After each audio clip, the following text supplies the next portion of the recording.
The Never Gets Old podcast, the podcast of all we love in TV, movies, music, and comics, with your hosts, Mac Jackson and Nick Narrow. Look for us on YouTube and Facebook.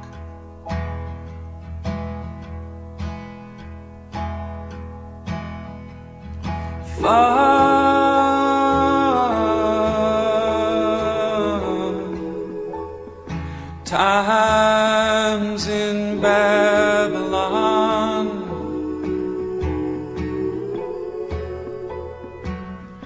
that's what I'm counting on.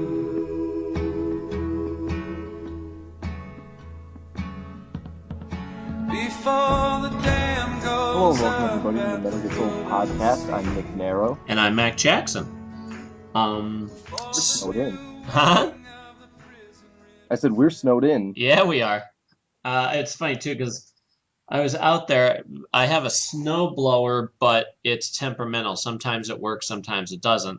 In the last snowstorm we had, I put the oil. It's one of those where you have to mix 50-50 oil and gas. Yes.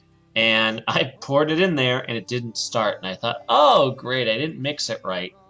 And now I'm stuck with a gas tank full of sludge. And what do? You know what I mean? So Yeah. It didn't work then. And then just last night, I thought, all right, if we're getting this snow, let me give it a shot. And thank God it worked. So I went out there and I'm using the snow blower. And I thought, oh, Nick's probably not working today. I wonder if he'll be free to do a podcast. Yep. I just posted the latest episode of the MacGyver podcast. I had Ryan Nixon on, who's a prop guy. He has his own. Basically, if you're into costuming, he can tailor make something for you, Okay. especially Stargate stuff. So I knew him from the convention, him and his wife, back when they were dating. And he had worked on the Green Lantern movie. Oh, that's awesome. Oh, yeah. When you get a chance to listen to it, take a listen, because I think you'll really enjoy it. I will listen actually. But I thought they did most of the costumes and stuff with CGI.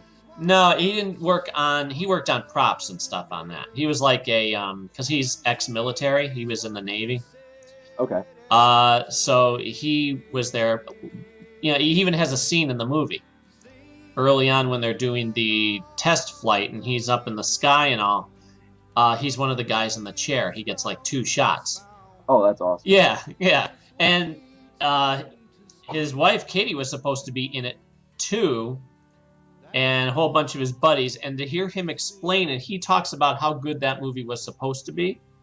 Yeah. And the reason it wasn't was because they chopped it to death. Like the stuff that we've talked about in the past that, boy, I wish they had taken the time to do, like showing Green Lantern training on Oa, all that. They had filmed it, and then whoever edited it butchered the crap out of it. Okay. So apparently on Blu-ray, there's a slightly longer version, maybe an extra 9 minutes, which help, but when he knows how it was supposed to be. There's a director's cut version. That's what I mean, yeah. So, whatever. Maybe I'll see it. Because I like the director's cut of Daredevil, Me but too. I like the original movie already anyway, so it didn't matter. But Yep. But maybe I didn't hate Green Lantern. I No. just thought it would be better. So maybe the director's cut makes it better. Well, according to your guy, it does. So that's cool. Yeah. Yeah, so when you get a chance, I think you'll really enjoy it because it's kind of neat to hear. We talk about meeting, Stargate people and all that stuff, but to hear him talk about the Green Lantern movie and all the little surprises they were going to do, Yeah. it's cool. And he talks about, how nice Blake Lively and Ryan Reynolds are as people and a lot of fun stuff. That's good. They seem like pretty cool people. So Yeah, especially. I'm happy for them. So, what else? Oh, let's talk about some casting news. Oh, some more?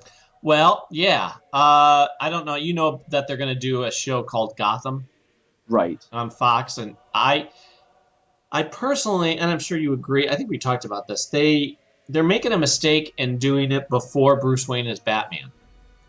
Okay. It's supposed to take place right, I guess, when his parents are killed, and it focuses on Gordon. So very, very early on. Yeah, it's too early on, I think. I think if they were smart, they should do a Gotham Central show. Okay. You know, think of it Like Shield. Like Shield, for example. like Shield or like Powers. Powers was supposed to be, you know, a bunch of cops running around a city full of superheroes. Okay. And if you ever get a chance to read Gotham Central, it was a fantastic run. Well, yeah, right. But yeah, because it was fun because it was, you know, taking it from their point of view, but at the same time, you would get the fringes of the superhero world without it being too heavy. And I don't know, it was fantastic. And I think with the way that they, for whatever reason, I know we talked about this, but they tend to go, let's take out the fun superhero stuff and take people out of their uniforms and all that, you know, that classic mistake. So in this case, I think they went too far back because I don't care about Jim Gordon before Batman was around. Right. You know, I don't think it's enough to carry the show. However, I as much as I'm weary of the idea of it, the casting is fantastic so far. Yeah.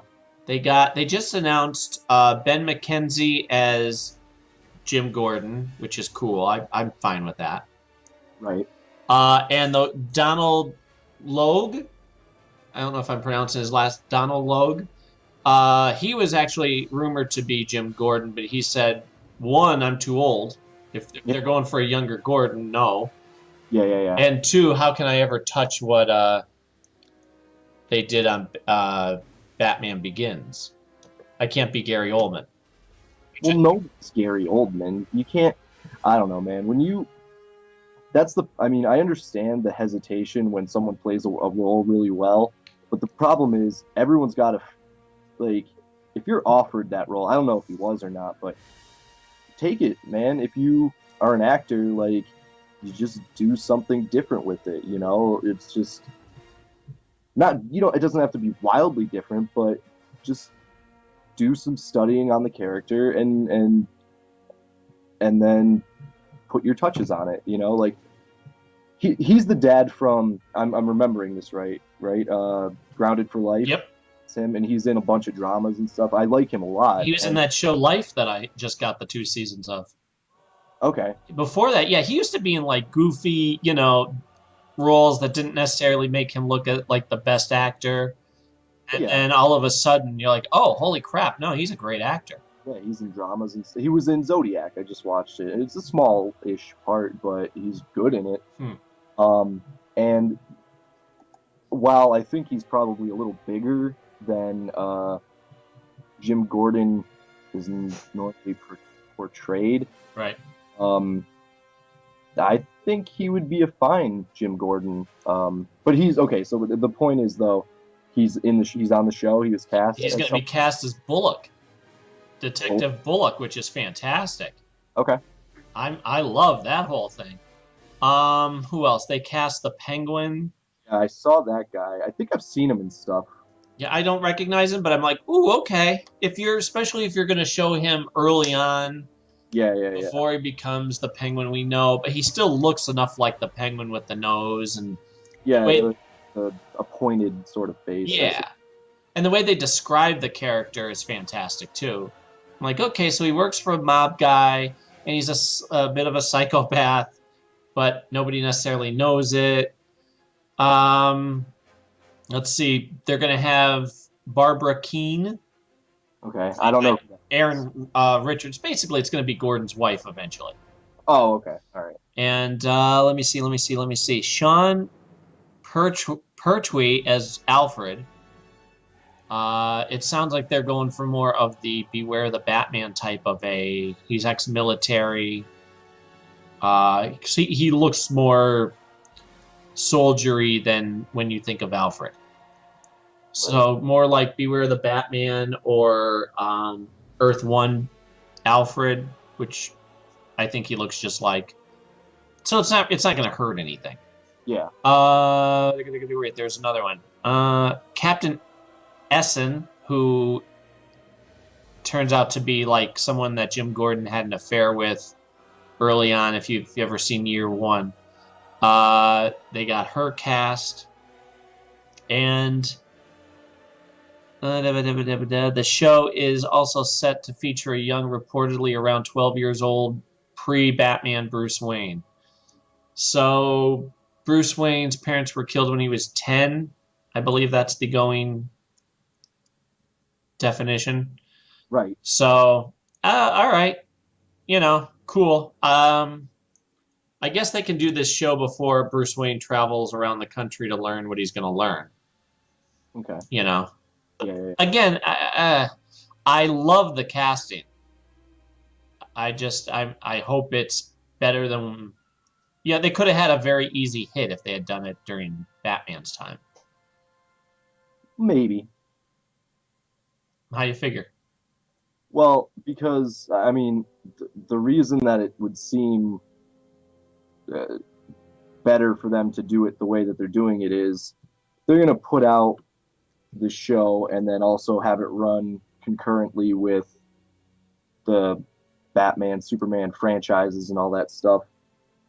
If they did the show in Gotham City and never showed Batman when he's being Batman, because I don't know if Ben Affleck has the time to do, maybe an episode here or there. That would suck. And if they just cast a totally different Batman and they weren't the same universes, that would be crappy too, which we don't even know if they are going to be the same universe anyway. But like having a Batman TV show that doesn't really show Batman.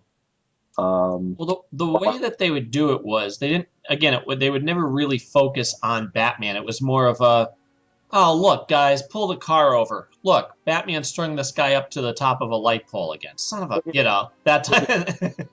And the cops would hate Batman because they're like, who asked him to come and help us? That type of thing. Yeah. So, and at the same time, they would have to go question like the Mad Hatter or transport the Joker, and you think, ooh, okay. These are the other adventures that you don't hear about. Yeah, it might be more difficult to do that, though. Yeah, maybe. Because what if the movie people want to use those villains, and then it's like, oh, the Joker's in the truck, but we don't ever see him, and then you just have to, it's so much, probably a lot more of a hassle to, write it and produce it in a good way, as opposed to just the way that they're going to do it, which is way before. It doesn't matter who you cast, because even if it's the same character, they're a lot younger and blah blah blah. Right. So when I did see that casting news, I thought that was for the Batman Superman movie, and I was like, what? Wait a second, I thought they already cast Gordon and all this other stuff, or maybe not Gordon. Didn't they also cast an Alfred for the show? Well, this show, yes, they did. That's who I was just telling you about. Right. Okay. So I was like, wait, no, Alfred's already cast. It's Jeremy Irons, and then I was like, oh, okay, this is for the TV show. Okay, never mind. Yeah. So I that has me pleasantly. I couldn't think of with the way when I read the description, I'm like, yeah. All right, I see, because I guess this Bullock is supposed to be like a mentor to Jim Gordon. Right. Which would explain why he's like Gordon's right-hand man later on when he's, the commissioner. Okay. Like, I buy that. That's good stuff. Let's see, what else? Tom Cavanaugh is cast in the Flash series. Tom Cavanaugh, say from Ed, or he's going to be physicist Harrison Wells, who I guess is accidentally responsible for the creation of the Flash. Like, I don't know if he put the chemicals on the wall or what.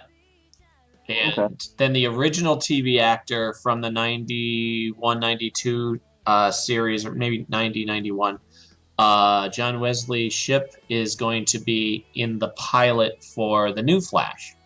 Okay. And if the show gets picked up, like I figure it will, he'll have a recurring role. They haven't said who it is, but for all I know, he could be the Flash's father who's in prison. Right. I love it. I think that's a nice thing to do. You know, why not get that same guy? Yeah. Yeah. And I always liked him. I remember him later on Dawson's Creek, and then we hadn't seen him for a while, and I thought, he deserves to work. He's probably done something, I'm sure. Yeah. Yeah, but I always thought he was good leading man material. Hmm. You know, I mean, at least I enjoyed him on The Flash. I never watched the old Flash show, so I don't know. If you ever get curious, I think they have them on YouTube. Okay. Yeah, the problem with that was it was good, but they didn't explore the fun side of it like they could have. Like, it's that whole Smallville idea of let's try and keep him out of the uniform as much as possible. Right. Well, then you're missing the whole point of doing a show about him to begin with. Well, you know why I think they did that during the 90s. I don't know, when did the Flash show come out? 90, 91. Okay. Seems like they did that a lot because, like, the Adventures of Lois and Clark was so popular. And don't get me wrong, I watched it when I was little too, before I really hated Superman, but it was just kind of like, oh, okay, whatever, this is a popular show, I'm a child, so Sure. whatever. But, like, that was super popular, and, you know, the reason they did it was because they had probably zero budget for actual superhero-type stuff. I actually found out why, at least in that show, why they did it. Yeah. The woman that was in charge of it, and I remember reading this, and it never left my mind. She said, I don't care about Superman. The only reason I have him down to maybe 5 minutes tops at the end of an episode, because I only care about Lois and Clark. It's about their romantic relationship. Right. And I just thought, oh man, then get off the show. No, that's not what. You don't put a superhero in a show and then go, yeah, we're not going to use him. Yeah. You know. And then Smallville. Don't even get me started on that. It seems like ever since then they're like, okay, so take out the superhuman part and take away the uniforms, and we're just going to focus on teasing the audience. Yeah. Well, you know, they went like, and again, I mean, people liked Lois and Clark from what I can remember. I still don't even hear anybody, you know, insult it really. But I mean, other than the fact that like Dean Cain is kind of a punchline necessarily, but I mean, that's just because he didn't do a whole lot after that, I think. He's done stuff. But yeah.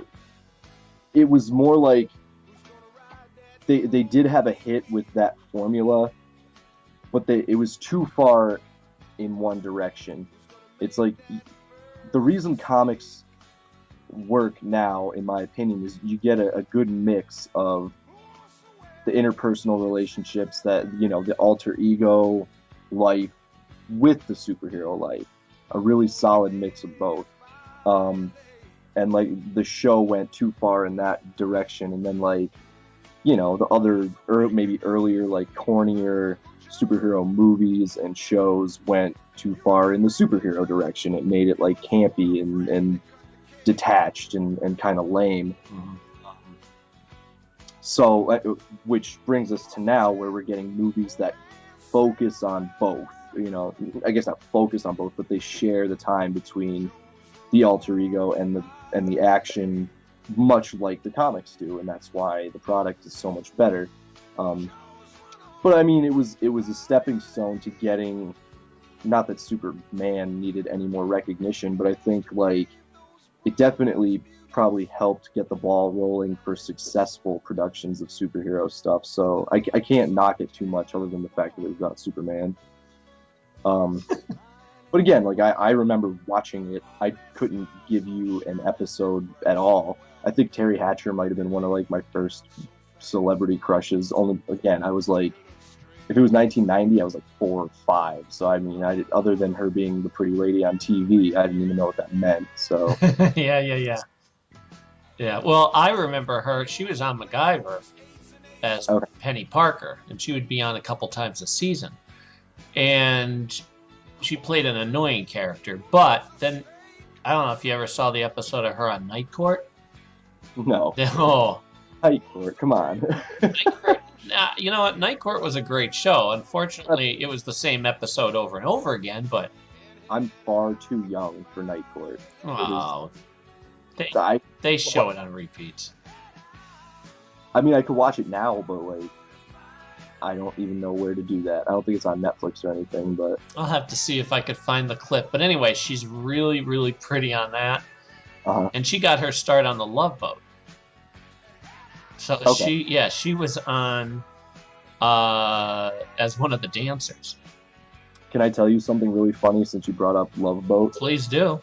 I mean, it's funny to me. I don't know how funny it is for everyone else, but since Mara got rid of her cable, we found in her house an antenna. Mhm. So like we were able to hook it up to her TV, and now we get like the antenna channels. There's like maybe 10 or so or something like that. But there's one antenna channel. I don't know if it's on regular cable. If it is, I'm gonna watch it all the time. But it's called MeTV. Yep, I got that. Okay. And that's what I watch when I'm at her house. So it's all those old shows. And I watched an episode of Love Boat. I'd never watched before in my entire life. And the mom from Arrested Development was on it. Yep. So, you know, it was just a guest starring role, but she was on it. And that's why I watched it. Because I was like, oh my God, Mara, it's the mom from Arrested Development / Archer. And I had heard she was like really pretty when she was younger, and that she was really pretty. I still think she's pretty for her age. Sure. But, yeah, it was funny, and I've just been like watching like what the other day I watched Hogan's Heroes and F Troop and Taxi. There was like a 5-year special from Taxi, a 2-part episode that they just did, you know, scenes here and there of like their favorite episodes or something like that. Huh. And now I want to watch Taxi. Taxi's a great show. Taxi was the same people who then did Cheers and Frasier and, you know. Yeah. I want to watch it because I admire Danny DeVito a lot. He's great on that. Fantastic actor. And then Christopher Lloyd's on it, obviously, and Tony Danza. And again, there's another guy who like is pretty good actor, I think. At least very natural. Right. Even if he doesn't have a great range, but like now he's like, oh, punchline. But he's still a sweet guy. Yeah, he seems like the nicest guy. Well, and he was just in the Joseph Gordon-Levitt movie, so that's right. I want to see that actually. It was good. I liked it a lot. Don't watch it with your kids around, that's for sure. Really? A thing about a guy watching porn? Okay. It's get the popcorn. Even harsher than that, if you can imagine. Yeah, I can. Very real, I think. All the performances and the dialogue is very real. None of it feels like forced or just to fit a plot line or something like that. It all feels pretty solid. But yeah, so I'm watching all these old shows, and now I want to watch Taxi. I tried to find, it's not on Netflix, so I'm gonna have to try to figure out a place to watch it. But yeah, I mean, Love Boat was pretty bad. I knew that as a kid too, because my sister would watch it all the time. And here I am, a little kid watching it and sitting there and thinking, ugh. This is, I mean, because it was basically the same darn episode where, hi, I'm the captain, but I'm gonna pay a little too much attention to your personal lives and try and fix whatever problem you have. And you know, Richard Dean Anderson had done an episode back when he was doing soap operas. He was on General Hospital, so he was on there, and he plays like a nerdy guy who, of course, you know, in the end, is not the nerdy guy. He's the macho guy, and he's been hiding it all inside. And I thought it was entertaining. Like I said, the one episode I watched, it was like, there were so many different like plot lines and things. Like one plot was like a comedy, and the other plot was like a kind of serious drama, and then the other one was like maybe a little of both, and it was very interestingly done. I'm not saying it was a grade A show or anything, but it kept me interested and entertained. So Oh yeah, yeah. And I remember it would be that, and then Fantasy Island. okay, Oh, and that was another one. Basically, you get your fantasy, but you're gonna realize, oh, life was better before. So you don't always want to get what you wish for, is the moral of every episode. yeah, And I'm telling you, I was just a kid, and I remember thinking, this is not great TV. I mean, granted, I didn't know what great TV was at that time, but I knew that wasn't it. yeah. And and then you'd watch the Waltons, which to this day I've never sat through an entire episode of. Me either. I'm curious too, just because I want to give it a fair shake, but there's something about it that I don't know. It seems my first impression is that it's like watching paint dry. I mean, for me, Little House on the Prairie is a heart tugger. That gets to this day I can watch that and go, wow. Nobody was safe on that show. People would die. Right. And it would be from the flu. And, people who you saw for a couple episodes, they may not make it. And, yeah, that still holds up over time, but, boy, I've seen that channel, MeTV. There's one right above it, too, which is, it's basically the same type of thing with a little more updated programming. Like, I've been watching Mad About You. Okay. Which I've been getting the seasons anyway, but... More like 80s, 90s? Yes, yeah. And Sports Night, which was 1999 to 2000, 2001. Is that, was Joe Rogan on that show? And No, you're thinking News Radio. News Radio, okay. Yeah. That was Phil Hartman, Joe Rogan. Who's on Sports Night? I'll look it up just so I get their names right, but it's people who you've seen forever and ever and ever. Like things about that show. Oh, it's a great show. Alan Sorkin, I believe it was the guy. When Cindy and I first met and our first Christmas together, I got her. It was a 2-season thing, and they sold it. Boom, you can get the whole darn series. So I bought it. We sat there and watched it. Josh Charles, Felicity Huffman, Peter Krause, I think they say Krause. I don't know. Joshua Malina, Sabrina Lloyd, Robert Guillaume. Those were the mainstays. Those were the ones who were on every episode. Okay. And it was right between the first and second season. Robert Guillaume had a stroke. Oh, okay. And they didn't know if he was coming back. And he said, no, I may have a stroke, but let's address it. Let's have my character have a stroke because I can't hide it. And, yeah, it was I remember them saying that it was ahead of its time, and they were right. Because there was no laugh track. It was a lot of single camera type shooting. Not like The Office type, but, there's no editing. We're going to do this long scene and go. And it would be funny and it would be serious and poignant. It was if you ever get a chance, that's another one that you can watch on Netflix or anywhere else. Yeah, that sounds like Scrubs, sort of. Yeah, it kind of... It could go serious. I mean, Scrubs could make you cry. Sure. Right episode. But that was more zany. Like, hey, it's Scrubs, we're going to do off-the-wall humor, whereas this was bunch of people trying to do a sports show, and it was, you know what it was? It was the same guy who did West Wing, so it was a lot of that type of conversation.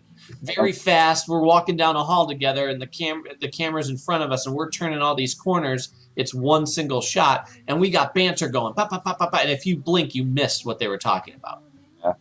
So, it was a smart show, but I just like with what, Firefly. I don't think they knew how to market it. So it just, the fact that it got 2 seasons is amazing, because first episode they're like, okay, we're gonna cancel this show. Yeah. What else is there in movie news? Oh, Black Widow may get a spin-off movie. Good. Yeah. Deserves it. Yeah, I guess in the next Avengers they're gonna delve into her history a little more. Okay. And then that might set up a spin-off film. Right. So that's cool. I watched couldn't wait to tell you. There's a bunch of stuff I couldn't wait to tell you, and I thought, nope, save it for when we're talking. I watched Justice League War. Okay. It's great. Unfortunately, huh? Where's the butt? That sounded like there was going to be a butt follow In the back. and all the. No, the only thing is, and I'd like to warn people, it's PG-13. Okay. Which I thought, okay, when they say PG-13 for a DC animated movie, you may get one slight curse word, or they're talking about the violence. Like Flashpoint was super violent in a wonderful way. It affected you.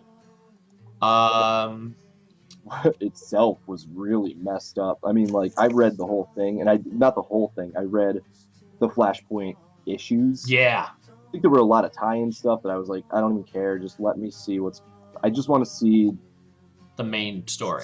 what happens, but I'll buy them all.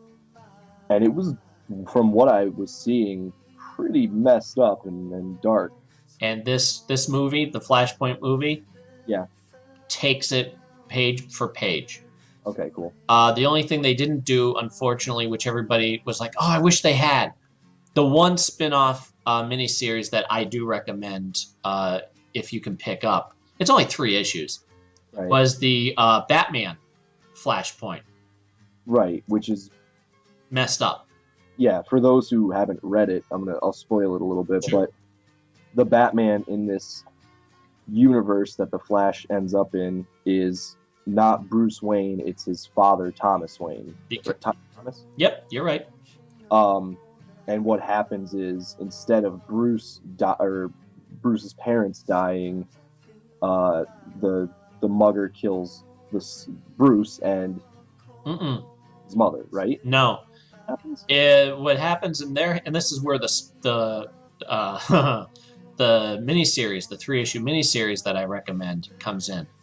Through the miniseries, it's this Batman going after the Joker. Right. Okay. Like, okay, what? Okay, sure. And it's messed up, and they talk about their history together, and blah, blah, blah, blah, blah. The Joe Chill, who in our history kills Bruce's parents, in that timeline only kills Bruce. Okay. Yeah. And then that sets up that miniseries, which is whoo. The other miniseries weren't worth it, the spin-offs, but that one was the one to this day still holds up. And you go, yeah, I recommend that. Okay, cool. But yeah, that movie was so dark because it didn't shy away from anything. I mean, they have I'll tell you.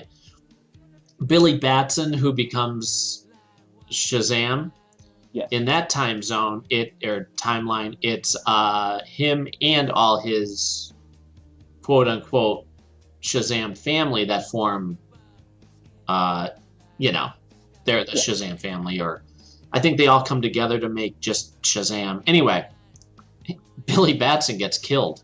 He's Captain Marvel. He's not really Shazam. No, now they changed it. He's actually Shazam.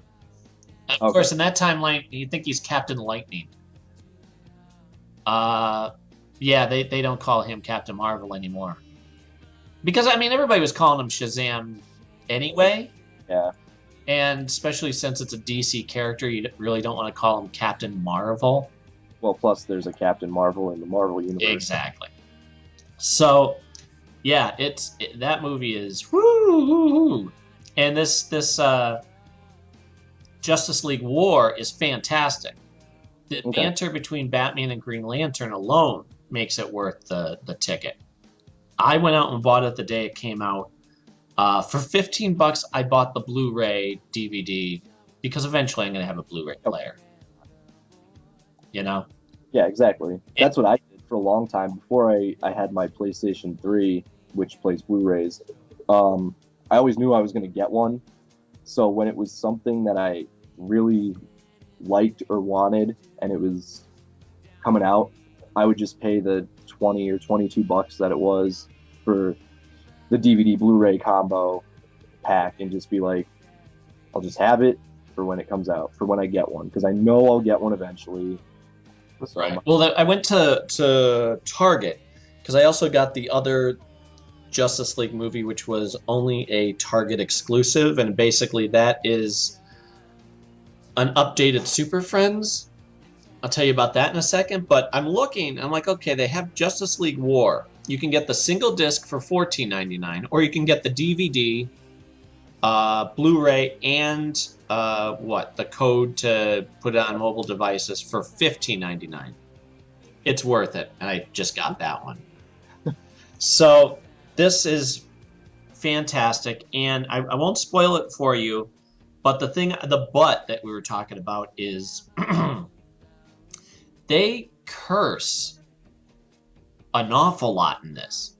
Okay. Like unnecessarily. Again, I'm ready for somebody to say, "Oh darn," or something where we can just overlook it. But Cindy's watching it with us, and it's like, "Come on, sit down. It's movie night. We're gonna watch this brand new movie." Okay.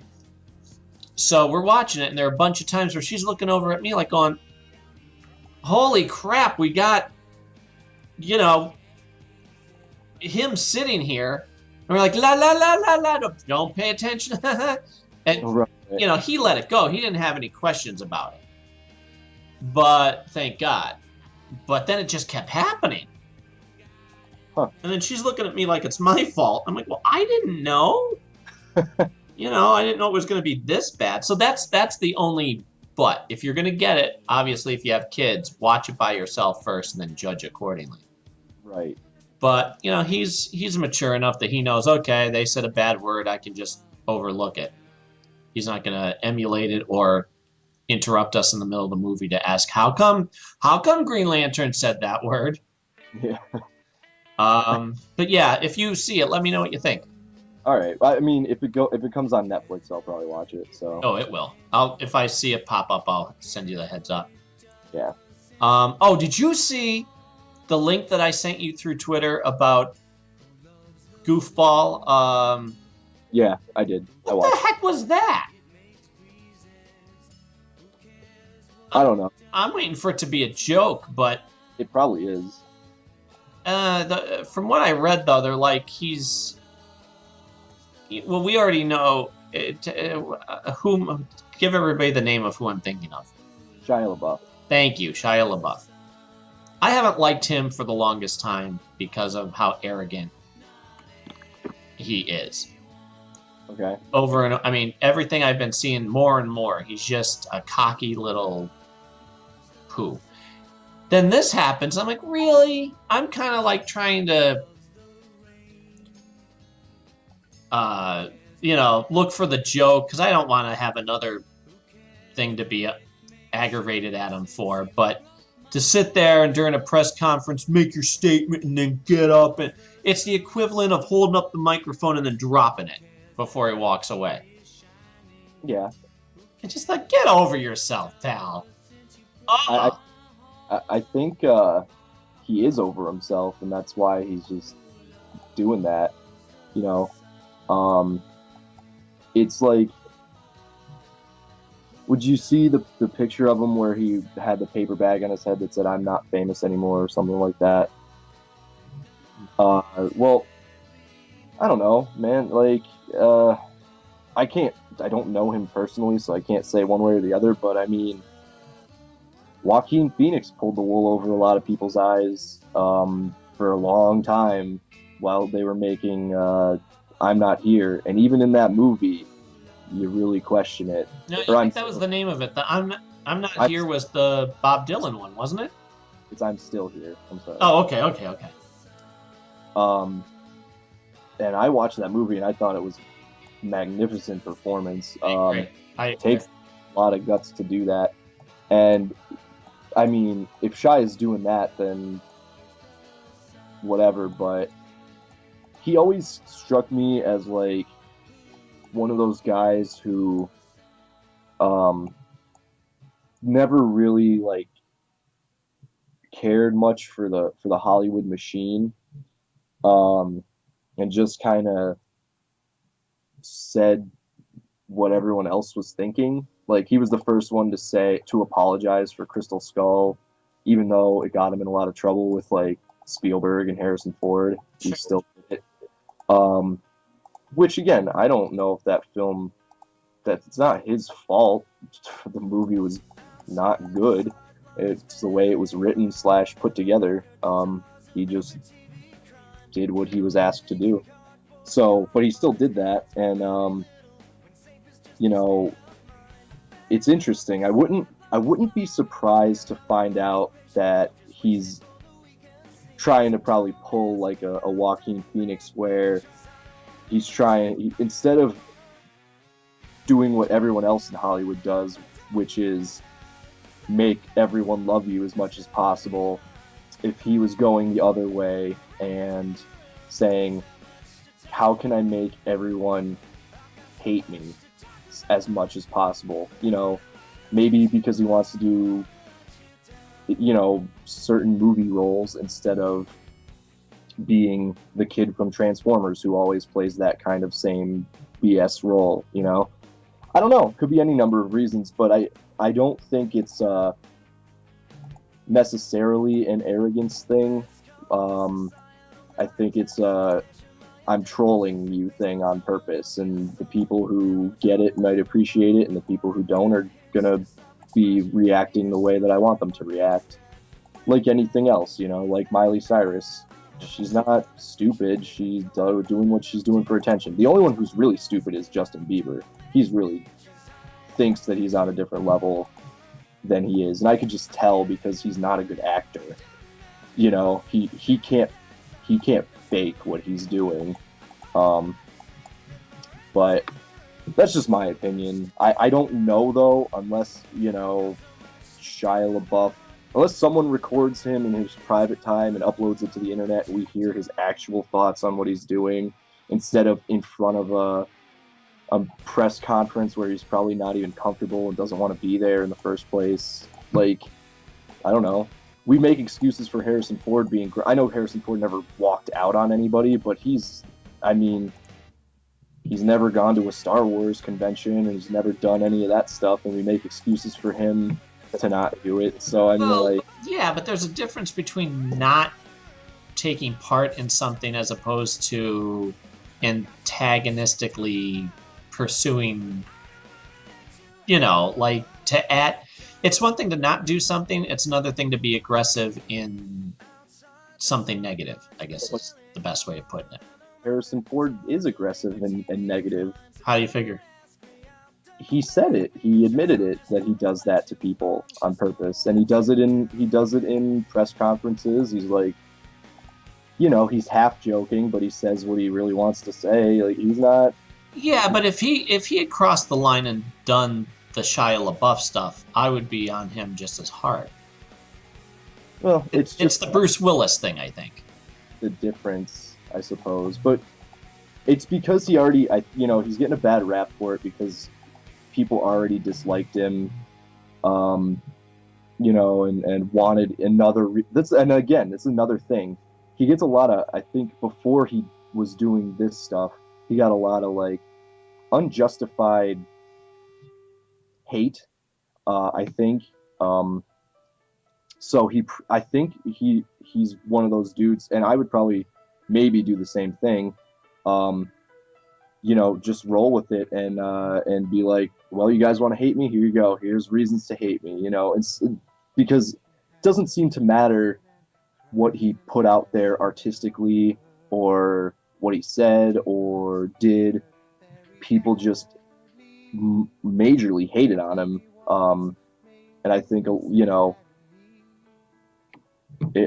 lot of it was unjust. So I think this is it's possibly a performance piece. Again, I'm not saying definitely, but Well, I would love it if it works. At least, as an idiot, I don't think he's stupid. So right. it's know what he's doing. I hope you're right, because Joaquin Phoenix at least had a reason. You go, oh, okay, it was all a joke. Oh, well. It wasn't a joke. It was a performance. Right, for promotion for his movie.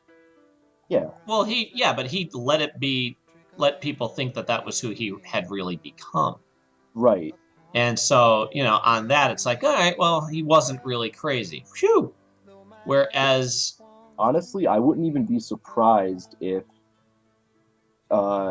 he approached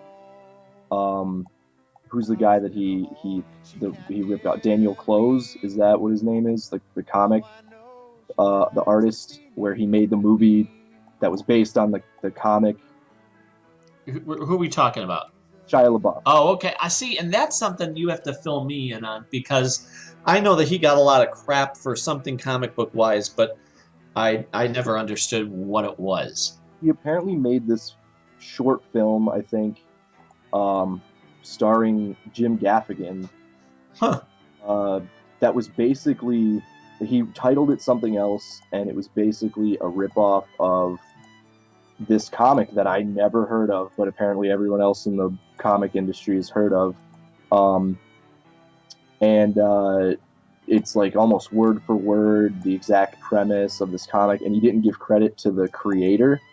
And I wouldn't be surprised if he approached the creator and was like, hey, I'm making this thing. Don't tell anyone I asked you if I could do it, because we'll get a whole ton of press and whatever, and And I'll take the heat for ripping you off, and you'll get whatever. I mean, that's unlikely, but I wouldn't be surprised to find out that's what he did, and like, because I never heard of that guy. I never heard of the comic that was ripped off. Apparently a lot of other people had. What was the name of it? I don't know, but I know the guy's name now. I know the writer. It's Daniel Close, and that's the thing. Like, I never even knew that existed, but now I do. And it's because of the Shia LaBeouf thing. But if he had just, like, if it was something where they had gone and said, hey, Shia LaBeouf made this movie based on this comic, people probably would have just been like, oh, whatever, maybe not seen it, maybe not even heard about it, gave it a second thought. It's just like, oh, Shia LaBeouf did this? That sucks. And then, let it go. But now it's like he made a hero out of somebody else, whether, again, intentionally or unintentionally. And it's like the thing he was copying got much better press and more notoriety based on it. Sure. But again, like I said, I don't think he's stupid, so it's not like that's where I make the disconnect is, do people really think Shia LaBeouf knowingly plagiarized a popular thing that was, again, like I said, it was not known to me, but apparently is very popular, and no one would say anything, and no one would ever notice that it was something else? It had already existed. Like, do you really think he didn't know that going in? So again, maybe even if he didn't like tell the guy he was going to do it, he made the decision to do it knowing that someone was going to call him out on it. Do you know what I mean? Does that make sense? Sure. Right, which, hey, I would at least respect that because it was planned, and yeah, same thing with the Joaquin Phoenix thing. Right. I thought when I saw Joaquin Phoenix be on Letterman, and he, that whole thing started, I thought it was the same thing like the Justin Bieber, who's the other one you mentioned? Hannah Montana, where we're starting to watch, okay, here's where the start of the decline is. They may get all the popularity, but they're going to end tragically somehow. Right. And that's how I feel like, I'm hoping what you're saying about Shia LaBeouf is true, because... Well, me too. Again, like, I'm not saying this is the be-all, end-all solution or the answer to it. It's a possibility. I like that. I like that better than throwing him in that other pile. Yeah, and again, only because I think he, from watching a lot of the stuff that he's done creatively, and it comes right down to whether you like him or not. But outside of Transformers, outside of Indiana Jones 4, whatever, his work, and outside of the Disney Channel stuff, obviously, but outside of that, the work that he's done, I thought was tremendous. Like, I've never questioned him on screen. I've never been like, oh, that wasn't as good as it could have been, or something like that. And then the stuff where he's not even just like Disturbia or Eagle Eye, other stuff where it's more dramatic and more involved, I thought was really, really good. And I think, again, that no one is basing their hate towards his talent. It's just him as a person. So I think he's taking that and going, I'm being what you're saying I'm being, instead of being, what I actually am. Mm-hmm. That makes sense. And again, I mean, that could just be some sort of, unknown defense or whatever that I'm putting out there for the guy, but I know he's fully aware of what he's doing. He's not. If he was going through a mental breakdown, the people that he's working with, who are also supremely talented, would not be working with him, and they wouldn't like him. But most people in Hollywood that he works with like him and think he's talented. Mm-hmm. So, well, it's one of those things that we'll never understand because we're not there. I guess time will tell. Yeah, time will tell. Well, I hope there is a plan, because I just hate hating on people. At the same time, I have to have an opinion, because if I'm okay with, arrogance, and that's the one, I've said that before. That's the one trait I can't put a smiley face on. Well, that's the thing. I think he is, specifically him. I've never heard that he is. I never heard him say anything arrogant. Like, I've heard Robert Downey Jr. say arrogant stuff that I don't know if it was tongue in cheek. I'm never quite sure, because it's Robert Downey Jr. Yeah, I think it depends on your time. But like, when Shia LaBeouf describes himself, like, he called himself a young Gary Shandling. Like, it's not like he's walking around thinking he's the hottest dude in the world or anything like that. He seemed very surprised.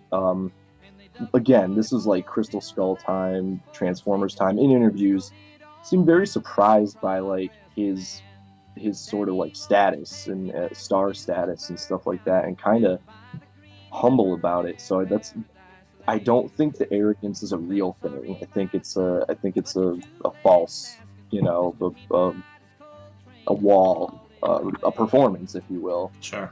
If that's what it is. But I know, like, if anyone's listening to this, especially Downvote Man, probably not gonna agree with me, because, like I said, most people just blindly hate him for whatever reason. But I don't know. I'd hang out with him. So everything I've read, though, I've been like, oh man, don't. What are you saying? Don't do that. Yeah. And he does read arrogant, but again, that doesn't necessarily mean it wasn't tongue-in-cheek or whatever. There's such a fine line between arrogance and uncomfortableness or social awkwardness or shyness. Mm-hmm. Because, I mean, for a long time in my life, like, I'm not really arrogant. I don't have like a super high opinion of myself. I know what I do well. I know what I don't do well, and but I don't ever go around being like, look how good I am at stuff, But I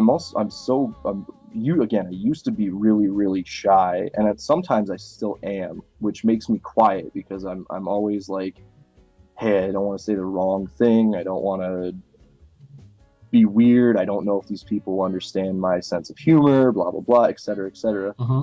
And for a long time, people would, after they had met me and got to know me and we got to be friends and liked me or whatever, they would be like, you know, I used to think you were just like super arrogant because you were really quiet and reserved, or, you know, you would just say a little bit and then not say anything. And that struck me as odd because I was like, in my brain, I was like, how could I have come off as arrogant if I did nothing? But that apparently does, you know, come off as like, oh, this person, they're not talking because they think they're better than me or something like that, you know, some sort of weird feeling you give to other people. And so I can kind of understand that, you know. Sure. On the other hand, it's his job to do that stuff, whether he wants to or not.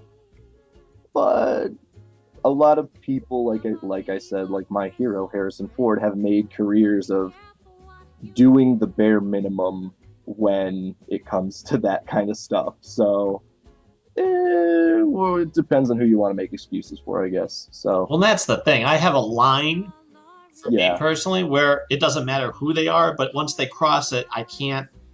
It gets really hard to try and bounce back. yeah, You know, I don't think I'm necessarily stubborn. I remember at one point thinking, okay, where is my personal line? Where do I, you know, if I'm going to open my mouth and say something about somebody, I have to have some standard to judge by. yeah, And that's why I'm thinking, boy, if there's any sort of sideways view that I'm not seeing, I welcome it. You know, because the worst thing is to go, God, they're terrible, they're horrible, and they go, no, whoa, it was a joke. yeah, And they yeah. go, oh, well, then I'm just an idiot. Okay. Well, yeah, that's a stretch. Missing it is not, doesn't make you an idiot. No, but I'd feel like an idiot. I feel like, okay, then I should have, you know, I try to be well informed, and if I miss something, then it's hard on me. Yeah, but you know what though? The Hollywood scene that we're so far away from, we're on the other side of the country. Even though there's so many little websites and blogs and news things and media reports, and we can read and find out behind the scenes stuff or like what went on here and there, it's like it's still such a distant thing that we can't understand how it works unless you're in it, that like we'll never know because I just had a point. Shoot, You were saying about go ahead. we don't know the whole story, basically. Right. But what were you saying just before that? Hold on. Well, how I feel like an idiot if I don't get the whole. It's like a magic show, you know? Like, you don't come out of a magic show going like, I don't know how those tricks are done, I'm so stupid, you know? Like, a performance is the same thing. You're supposed to get lost in it. And as much as we like behind the scenes stuff, and as much as we like knowing like, okay, it was a performance and stuff like that, some of the best performances are the ones you don't even know are being performed, or are, you know, they're so good that when you're watching the movie, you're like, you forget it's Gary Oldman. You're like, it's the character, or you know, whatever. You're not like, oh, look what Gary Oldman's doing. You're like, look at this character, what they're doing. Right. Those are the best performances that you get lost in, and that's all the media and especially like the Hollywood output, whether it's actual films or TV or a person's personality, because every famous person is a product, basically. That's how you have to look at yourself, whether you want to or not. When you're a rock star, when you're an actor, when you're anything, you were a product selling yourself. You fit into a cog here or there somewhere. That is it. That's basically it. When it sounds crappy and stupid, but you know, that's the thing. And some people are talented enough to fit into many holes or whatever, and some people are just right where they're supposed to be. Yeah, well, and again, that brings us back to why we love who we love. Right. Like the people who I rave about and go on and on and on, and define myself by how I love things about them. It's because of that quality. Despite the fame, I always say, they're still wonderful people. Right. Because it's very hard to fall into that machine, I guess. Yeah. But even so, people can market themselves as like whatever, but not be that in real life. Do you know what I mean? Like, Oh, for example, the biggest example is Larry the Cable Guy. Right. Not that guy at all. But I don't know him as anything else. I don't know what he's like in real life. I don't know anything else about him. I don't like his comedy at all. Sure. I appreciate how difficult it is to sell yourself as something you're not and then have to play that role for however long you feel like doing it. I mean, I guess as long as it makes you money and it stays relevant or people like it, but that's a level of difficulty and to keep going for that I would never do. Right. I never want to sell myself as something I'm not. I would maybe I don't know. No, I don't think I could. Mm-hmm. I would rather people like me for the work I put out. Sure. And hopefully that speaks to people like for example the people that I admire, like Ricky Gervais, who I don't think he's different really than he comes off. And he got to where he did because he worked really hard and continues to work really hard and puts out consistently good stuff. Right. Kevin Smith, same thing.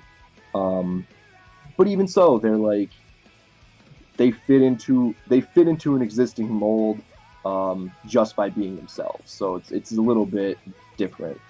But I mean, it's a mold that I would like to fit into as well. Other than being fat, I hope I'm not fat.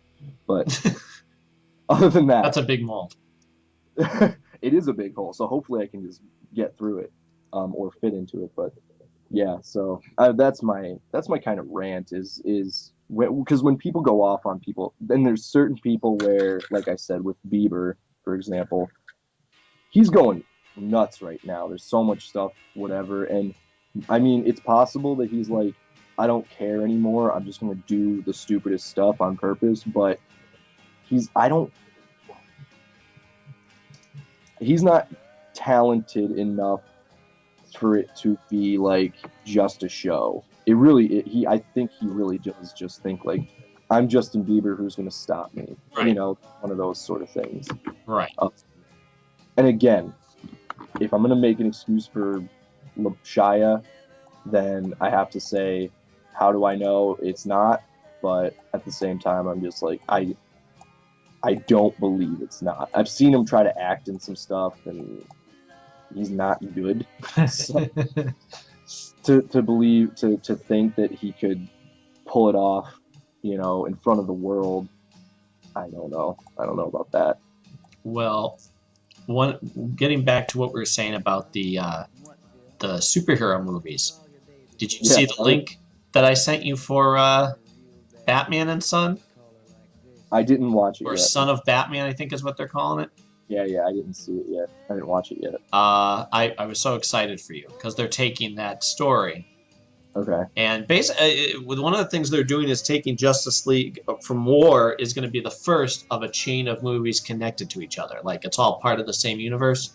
Okay. Even though they're still going to do their own individual, whatever, offshoot movies. Like, they're going to do animated movie based on Arkham City.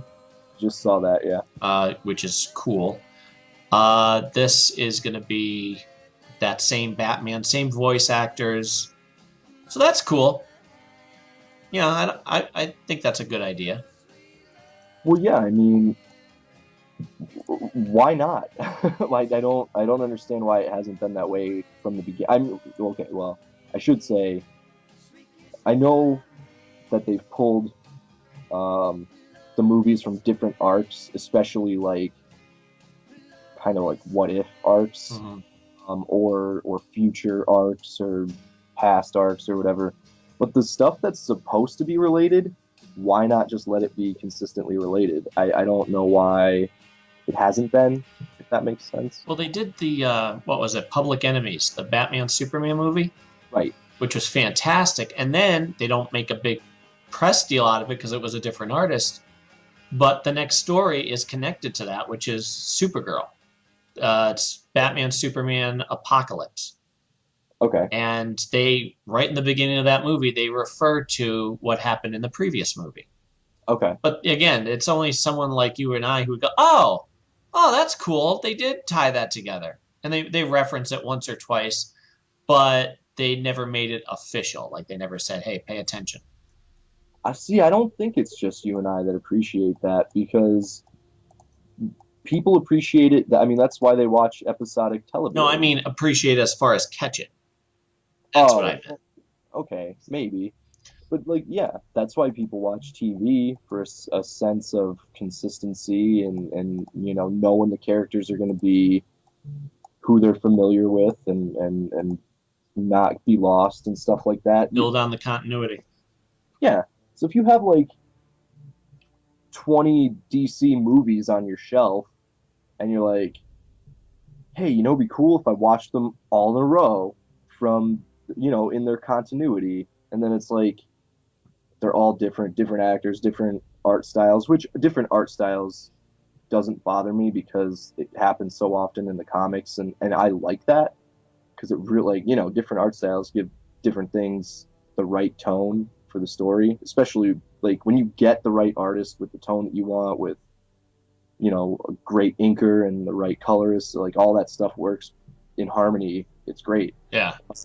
For example, I feel like one of the reasons Ed Brubaker's Captain America is as revered as it is because he had more or less, I think, the same two artists, and they had a very similar style through the entire run, plus the same inker and colorist, and they just had a really specific tone, and it fit the stories that Brubaker was telling perfectly, and it made it feel more serious, more important, just because of the art style. Like, if he had been writing what he was writing, but he had, say, John Romita Jr. drawing, or Humberto Ramos drawing, or Carlos Pacheco, is that how you say his name?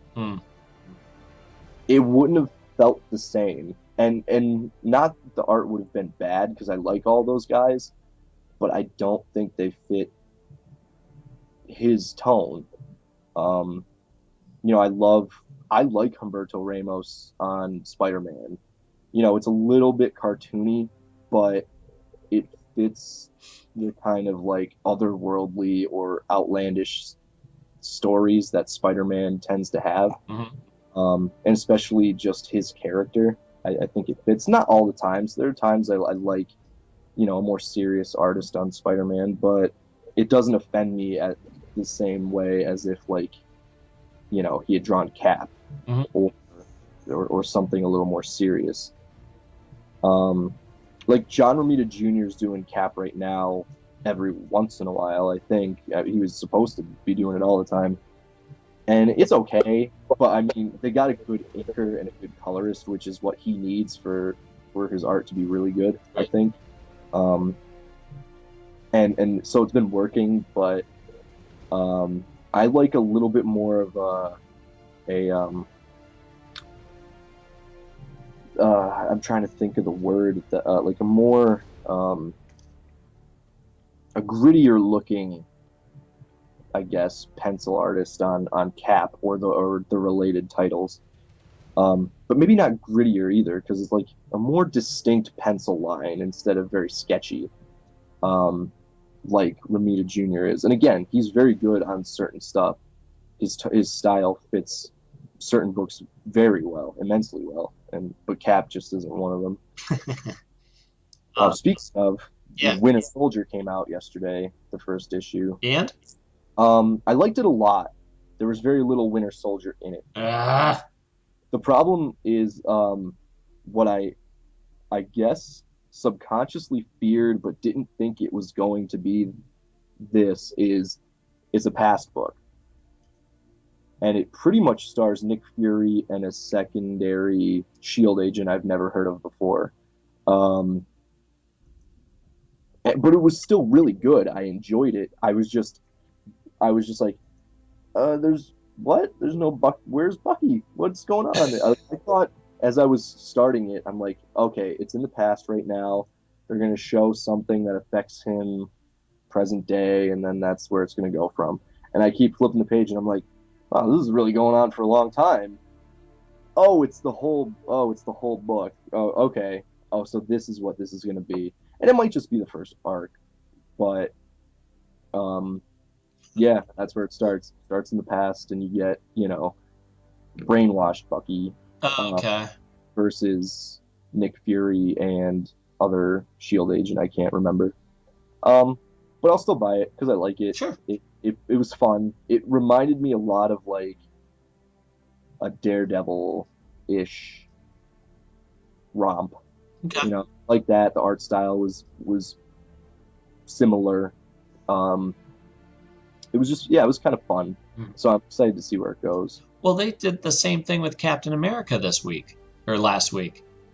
I don't know if you got the most recent Captain America, but he's not even in his latest issue.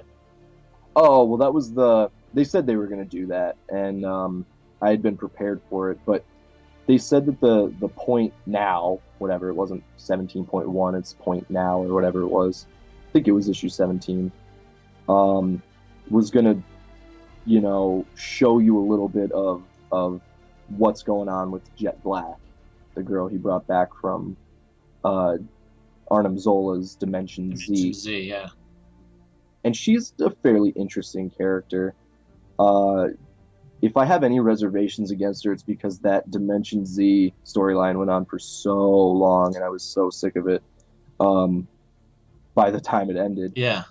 But, as a new character or whatever, it's interesting. And what happens, did you read it?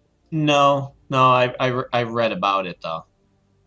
You're probably not going to read it, right? Well, what they said was, they're like, okay, the point now is supposed to, they're advertising as, hey, this is a good jumping on point.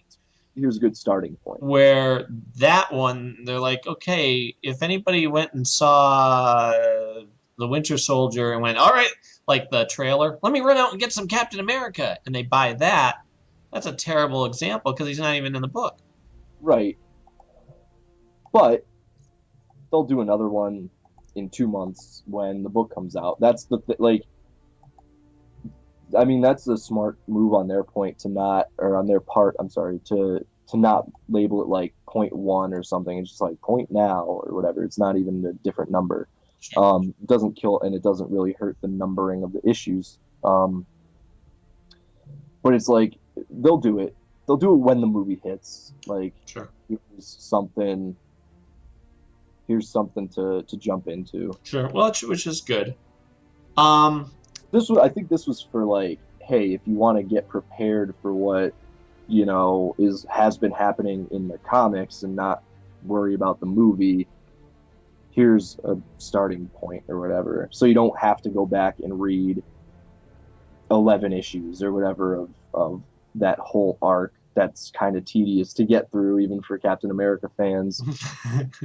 I've heard that. They've said since he's come back, it's been much better. Yes, absolutely. And speaking of comic, a bunch of things I wanted to tell you. They had a Matt Fraction sale over the weekend, I think it was, or at least it was like a one-day. Hey, you can stack up on a whole bunch of, and this is through the tablet. So I thought you'd be very happy about.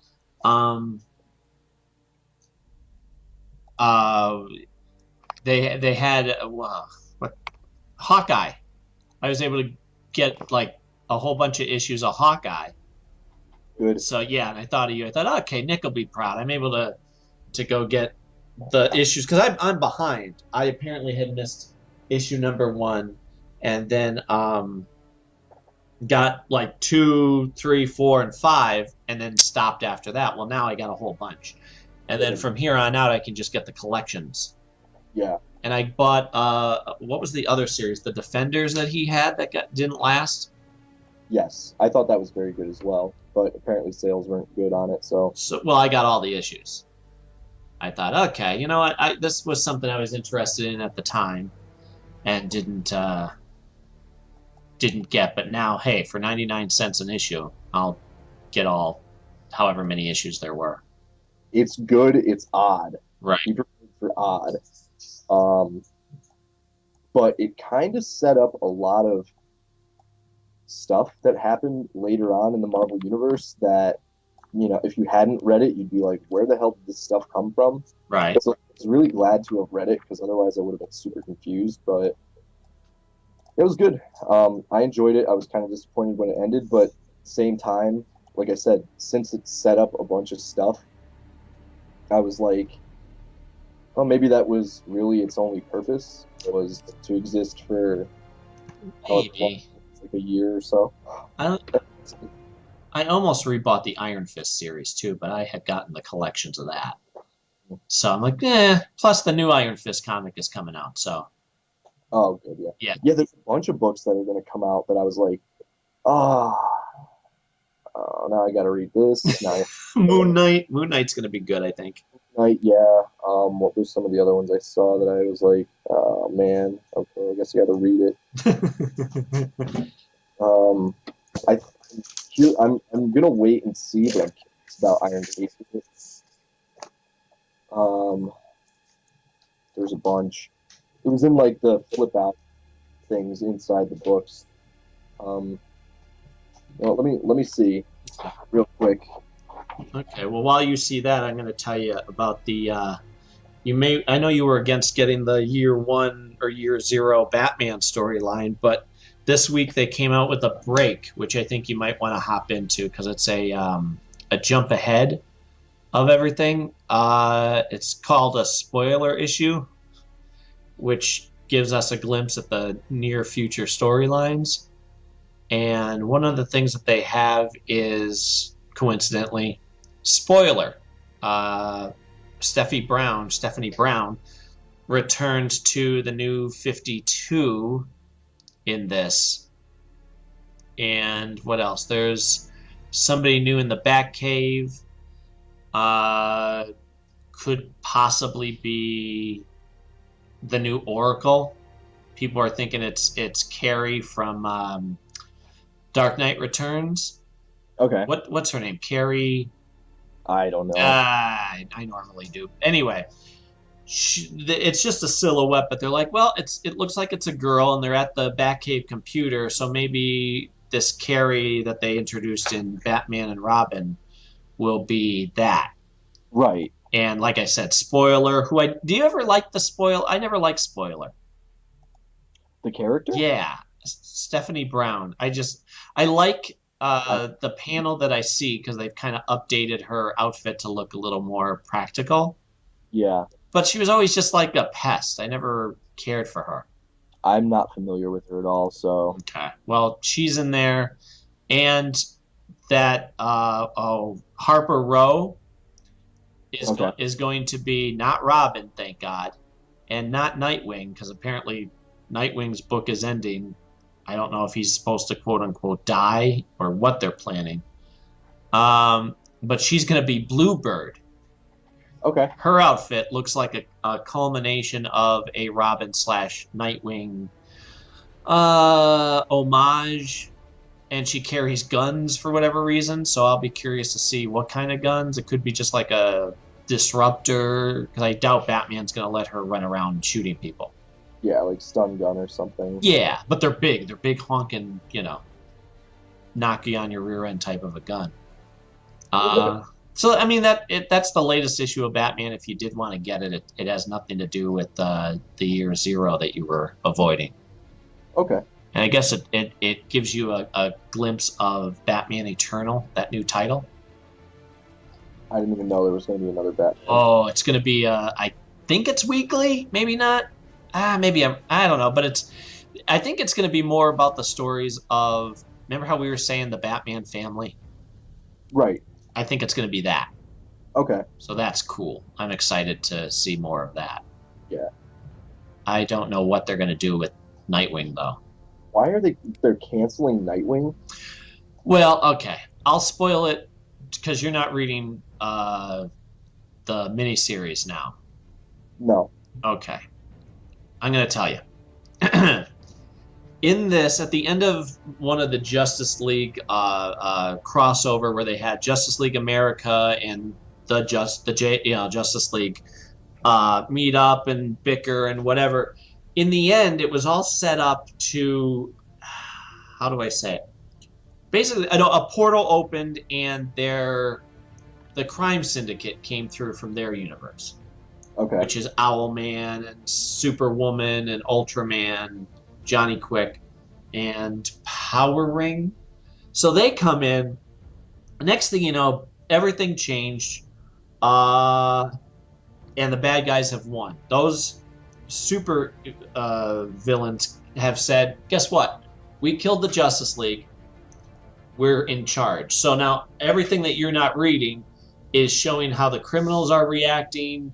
You have a war between Scarecrow's people from Arkham Asylum, and Bane comes to Gotham and takes over Blackgate, and basically they're at war. So it's a territory fight. Okay. The Flash's rogues have their own, it's called Rogues Rebellion. They're trying to not get killed because the crime syndicate said, you're either with us or you're dead. Make up your mind. What do you want? So that's not even the most interesting part. The most interesting part is in the first issue of the miniseries. It's Ultraman going after Nightwing. Okay. And Superman, right? Oh yeah, Ultraman is basically Superman from, and he eats kryptonite and avoids the sun. So the first thing he does is move the moon to cover part of the Earth. Okay. So as long as there's dark, he has power. And he's hunting down Nightwing, and gets him, captures him, and then because they know who everybody is, their secret identities, because in a lot of cases they are them in their own universe. Right, of course. Except Owlman isn't Bruce Wayne. Owlman is Thomas Jr. Because in his universe, it was Bruce had an older brother, Thomas, and possibly in this universe too, right? Exactly. And he, in the dark alley, kills his parents and Bruce, because Bruce kind of said, wait, I don't think we want to do this, Thomas. We don't want to kill them. He goes, up, you're weak. Boom, kills him. Yeah. And the butler... It's pretty dark. Oh, it's good, though. The butler, Alfred, their version of Alfred, is the one who we saw beforehand, before this whole thing happened, as this mysterious character. He was in on it. So, yeah, he was part of what killed the Waynes. Anywho, the big reveal is they capture Nightwing and unmask him in front of national TV. Okay. They're like, hi, guess what? We're taking over everything. Everything electronic doesn't work unless we wanted to. We rule the world. Oh, by the way, this guy, Nightwing, he's Dick Grayson. Oh, crap. I don't know how they're going to undo that. I think that's pretty funny, only because, like, Dick Grayson, anybody who wears just the domino mask, to me, it's hilarious that no one knows who they are. But, like, if I wore a domino mask and my hair was still exactly the same and my body type was exactly the same and everything else, like, people would be like, oh, that's my friend. I know him. Like, if they saw me on TV or whatever. Like, they do a good job of saying, like, Nightwing doesn't get caught on camera very often or whatever, Right. you know, stuff like that. But still, like, he interacts with so many people who know him as Dick Grayson that, again, and it's not just a Nightwing thing, it's anybody who just wears that little eye cover thing that's like, really? it's more apparent in like Batman and Robin and Batman Forever when Chris O'Donnell has a shaved head and he just wears the little eyepiece and people are seeing him left and right and they don't go, that's that kid that lives with Bruce Wayne. Well, that's the least of that movie's problems, but yeah. Oh no, but I mean, like, it's a great example of how preposterous that mask is. You might as well just wear nothing. Right. Well, at least Nightwing's isn't just the domino mask. It's kind of shaped funky. Not that I'm making excuses, but Still, like, I know. the hair is exactly the same, and you see his jaw, and it's like, it's not really covered up at all. So it's like, that's weird. And even, like, for Batman, for example, like, I was watching recently, I think I said on the podcast, but Mara and I watched the original Batman. Well, not the original, Tim Burton Batman and Batman Returns. And, you know, they show what's her name, Kim Basinger, like looking at Batman, and like Michael Keaton has a very noticeable chin and lower jawline, and like he has like a dimple, and like she's looking at him, and they keep covering his face in shadows a little bit here and there. So I was like, okay, maybe she just can't really see him because it's too dark or whatever. But like, if she did just get a good glance of him in the light, it's like, oh, yeah, that's that chin I just looked at a bunch of times at a party. Like, but one of the funniest things in Green Lantern, remember? He flies down, he's like, hello, miss. And she's like, Hal? He's like, whoa, how do you know? She's like, what, you think a domino mask is going to... That's perfect. I've seen you naked. I loved about that movie, too. Like, that was... Exactly, you know? Like, it's so, like I said, preposterous. And it's kind of like... In the new Captain America movie, Bucky has like a full face shield. Yep. It's cool because like even though no one would be like, oh yeah, Bucky Barnes, like no one's around that would know, but like the idea of concealing your identity, it makes more sense. Right. It makes much more sense. So yeah, I mean, I kind of try to explain it away too with the fact that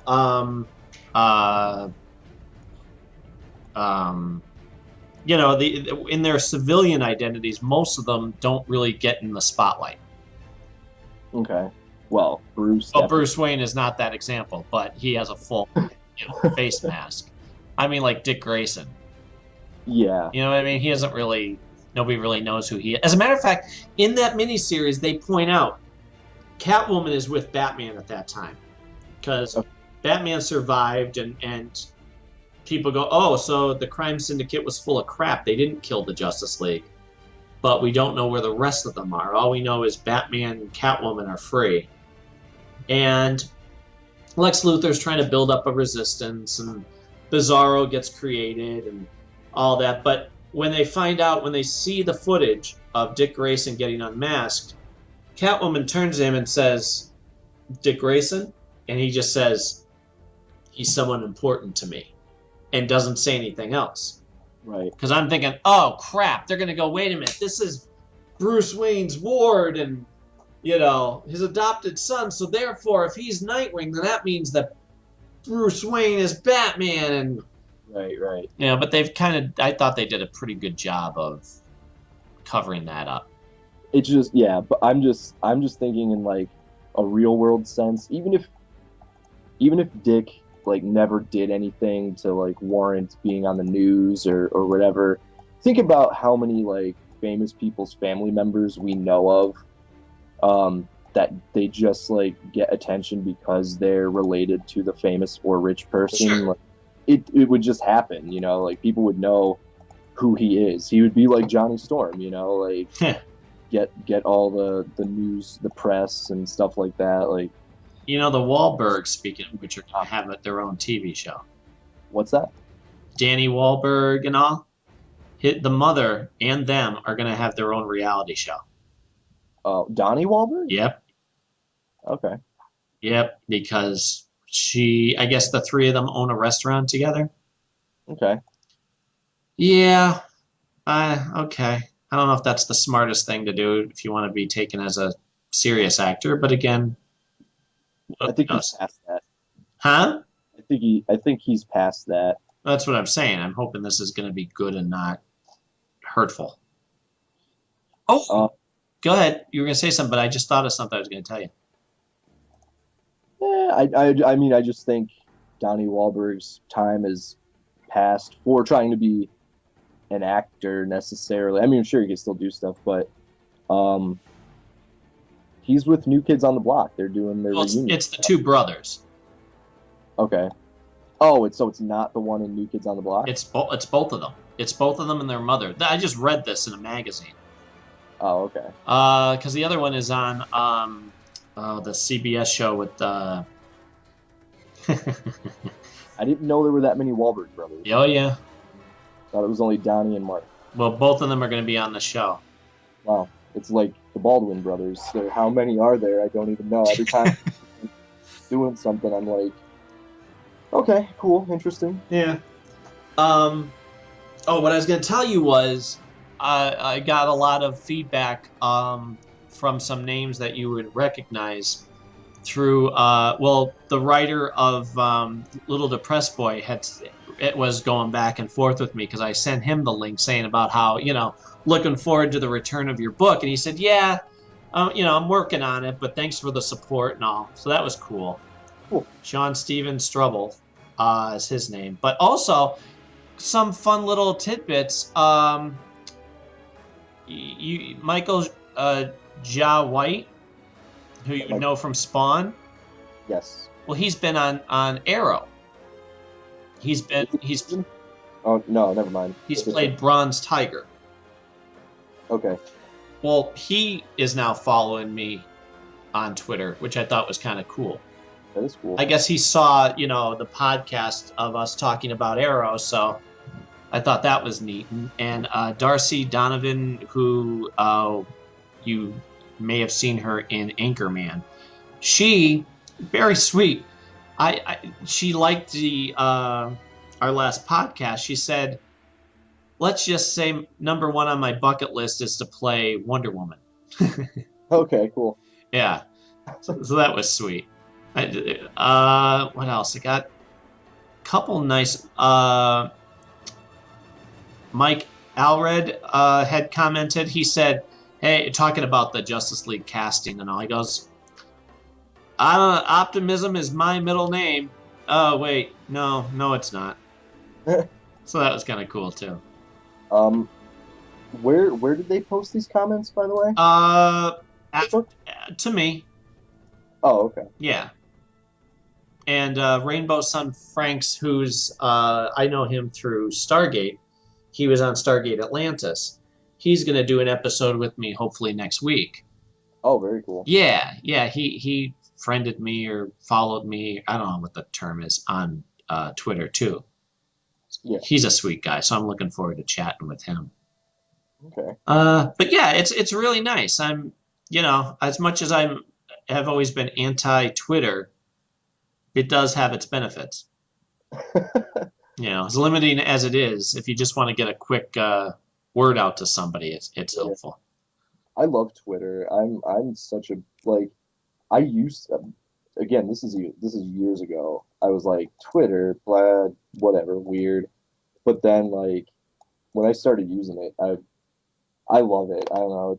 It's like the dumping ground for anything ridiculous I want to say, and but I don't interact with a lot of people on a daily basis, and the people I do interact with are typically anywhere from 10 to 20 years older than me, if not more. Mm-hmm. So we're not going to have the same sense of humor and stuff. So it's it's a way for me to say something ridiculous or funny, or at least that I think is funny, to my friends without having to call them up or just text them. And then, find out what style of humor most people enjoy, because certain things I say, a certain level of ridiculousness, get a lot of favorites or retweets, but sometimes if I go way too far, no one will even respond to it. But I like going that far sometimes, being that ridiculous. It's just it's just a nice outlet, I think so. And I don't have anyone to answer to for it, so Well, except for my girlfriend, but By the way, that Arrow episode, if you want to watch it, it's on tonight at 9. The one with Barry Allen. oh, cool. All right. Yeah, if you're, I don't know if you're home or not, but I thought of you when I saw it. But I'll record it though because I know Mara will want to watch it. So Cool. All right. What else? Oh, did you see the toys that are on what is it, Comic Alliance that are coming out? which ones? They got new 52 Batgirl, new 52 Nightwing, new 52 Supergirl, the animated Adventures of Batman, which looks cool, but it's not practical because the cape goes over the shoulders, so you can't use the arms. Animated Catwoman, Son of Batman, the Damian from that same movie, and then a bunch of the new designs by Greg Capullo in the new 52, like Catwoman, Mr. Freeze, Red Hood, Batman Thrasher armor from the end of Court of Owls, and then there's something called Infinite Crisis Atomic Green Lantern, which I don't know. And same thing with Poison Ivy and Harley Quinn. And then they have from Little Gotham, that comic book, which is, I love. It's lighthearted, fun, but everybody's short. Okay. They have a Batman from that, Robin, Harley Quinn, Joker. Then, for whatever reason, blocky wood Batman, blocky wood Superman. And then there's statues. But, yeah, I saw that. Ooh! No, they must have just put this up, and it's one of the things I wanted to talk about, actually, which was Toy Fair is this weekend, so that's why this image is here. This is preview for Toy Fair. And I really wanted to go this year, but obviously the weather's bad, and I didn't plan. And the only way you could go to Toy Fair is if you're a member of the press. So Really? yeah, because it's not like a convention. It's not a convention, really. It's a place where reporters and the big stores go to get an idea of the products for the year. And we get to see it too eventually, but only through other people's reporting, which is why the Toy Fair magazine was so popular, before the internet, because they would go to these like shows and stuff and report on what was seen. No one else, you couldn't hop on the internet and find out the day of or whatever. But I'm looking at some of the stuff, it looks pretty good. It's just that they're the DC Collectibles figures, so they're 6-inch or 7-inch, first of all, and also probably out of my price range. Necessarily, it depends. We'll see. But they look really good. I'll tell you that much. But yeah, so next week, obviously, I'll talk a lot more about Toy Fair because I'm excited for it this year. There's a couple companies where I'm like, I'm excited to see. It could be good or bad, but for example, Jakks Pacific, who, if anyone's a collector out there, knows they used to make the wrestling figures before Mattel makes them now. And they're an okay company, but they got the license for Nintendo, and they're supposed to make Nintendo action figures. So I'm super pumped about that. If it comes to fruition, if they're even there, I don't know. But I'm excited to see all the Marvel stuff for the movies that are coming out this year, or even next year or whatever. I'm excited to see more of the 4-inch Batman line that I like.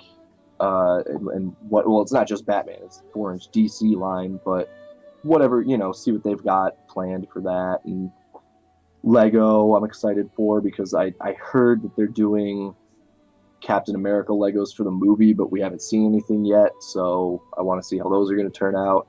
Right. And just a couple other companies. There's always like some surprises, and hopefully this year will be a good year for figures, because last year was very iffy until the end, which was good because I took a break. I didn't buy too much. It was nice, but I'm getting an itch. You know, I want good stuff, and the end of this past year to early this year, there's been a bunch of stuff I really enjoyed getting. So I'm and happy with. So Hmm. on top of making my own stuff, so that was cool. Somebody sent me a link that what is it? What's the store down here? They have Lego Stargate Legos though. Okay, At what's the one in Kaiser Oak here? You get what's their motto? Good stuff cheap. Ollie's. Ollie's. Oh, okay. So it's not really Lego. But it's a building block. No, it's actually Lego. Lego doesn't make Stargate. I can assure you of that, sir. I would have told you. All right, hang on, let me find it. A Lego-esque brand. Really? Yeah. Give me 2 seconds. I got to look at my All the Facebook because I thought, wow, that's freaking awesome. Lego's actually making Ghostbusters. I know. I saw that. Not a full line, but one of the exclusives, like the Back to the Future set that I got. They're making the Ecto-1 with the 4 Ghostbusters, so I'll have to order that because how could I not? Okay, then, yeah, you're right. This is called Best Lock. Best Lock, yeah. They also did Terminator, I believe, and something else. Well, what's the difference between this and Legos other than the name? Quality sometimes, like the plastic is different, but they all really can coexist. I mean, they should be able to be put together. I'm pretty sure Lego, you know, the patent is technically expired, so anyone can use the patent on connecting toy bricks, but and it's Big Lots, it's not Ollie's. Oh, okay. Well, the good stuff cheap is Ollie's motto, but yeah, Best Lock stuff is definitely at Big Lots. But they're probably okay. You know, Lego has a very high quality of production. You know, it's hard to break Legos. You could do it with enough play, but generally, like, they feel very solid. They have a good weight to them. The color consistency is good. They generally don't have a lot of mold lines. Like, they just work like perfectly. There's just great production into their pieces and figures and all that other stuff. But then all, you know, the knockoff brands or the quote unquote lesser brands, they all have varying degrees of plastic quality and mold lines and stuff, and you know, it's just different. But I mean, hey, take a look at them. You know, see them in stores. They probably won't be expensive. $5. $5 for some, 15 for the bigger. Right, that's not bad. I mean, the small Lego sets are like $15. So right, some of them. I mean, some are less expensive, but since we're talking about Lego, by the way, I saw the Lego movie, and it's amazing. That's what I was going to ask you. Everybody's been loving it. It's so funny. Really? It's one of the funny. Like, there's a point in the movie where we were laughing so hard, Mara started crying. Great. And it's kind of nonstop, and the story is good. It's nothing like, you know, out of this world. But as far as story goes, but they play on a lot of like tropes of the stories and like you know, poke fun at themselves a little bit here and there, but then I don't know. And the voice acting on the part of everybody is so earnest and good. Will Arnett as Batman is hysterical. He's a big part of the movie too, so that's that if there's any reason you need to go see the movie, it's that. Yeah. But everybody was fantastic. I loved the movie so much that I bought a set as soon as we left. Just a small set, but I bought it, and I want to get the game and maybe a couple other sets. I bought a bunch of, like, they sell the figures in like the little blind bags. I got a couple of those of characters that I really liked from the movie. It just made me love Lego that much more, you know, and it's super fun for adults and for kids. Really clean. There's like no innuendo, no swear words whatsoever. But it's just really funny, really, really well done. I can't say enough good things about it, but hopefully everybody will have seen it already or is going to see it. I won't spoil anything on you at all, so when you do see it, we could talk more about it, but I highly suggest seeing it, especially if Mikey likes Legos. Well, yeah, and also he got the cups from McDonald's and of course Batman. So, we have the Batman Lego movie, which is basically Batman and Superman and then a cameo by the Justice League. Right. Well, this movie is made by different people than make those. Ah. So, while it's still completely CGI, everything looks like it's made out of Lego. I watched a couple featurettes on how they did it. I still don't understand how this didn't take 25 years to complete, because it's amazing, but they did it, and the water is all Lego. It moves smoothly, but it's Lego pieces. Smoke is Lego. The clouds are Lego. The fire is Lego. Everything is Lego. The biggest thing is it looks real. I thought it was stop motion. It's not. Huh. But it looks real. I thought they did stop motion and animated the faces and maybe a couple other things here or there that was complicated. It's not. The whole thing is CGI, and when I found that out, I was even more blown away. Yeah. But it's worth seeing in theaters. It's 100% worth seeing. All right. Cool. I hope I get to. I now have to own Thor. I mean, I was going to anyway, but I never got to see it in the theater like I freaking wanted to.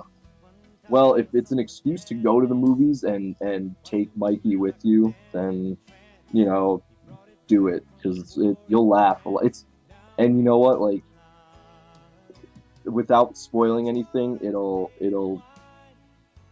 it kind of creates a bond, I think. It's not something I got to really do because I didn't see it with my dad, but if I had a son, it would have been one of those great bonding experiences just because of the story. So sure.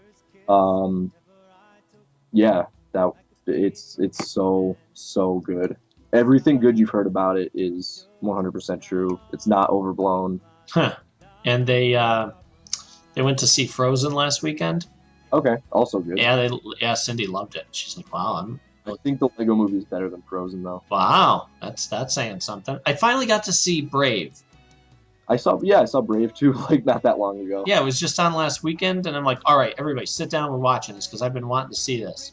Yeah. And it was good, but it went in a direction that I don't think it needed to go. Yeah, it was. The thing about it was I liked it and I laughed a bunch. Right. But it still was. It wasn't it wasn't one I feel like I need to own or that I need to watch a bunch of times. Maybe if it was on TV and there was nothing else on, I might watch it. But it was something that I was like, okay, I'm glad I saw it. That's about it. That's how I feel about it. But it didn't have something that really spoke to me. For example, the Lego movie did, or even Frozen. I really liked Frozen.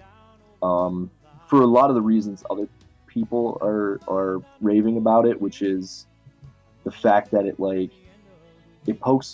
has Disney poke fun at itself a little bit, and it breaks the traditional sort of damsel in distress right tropes.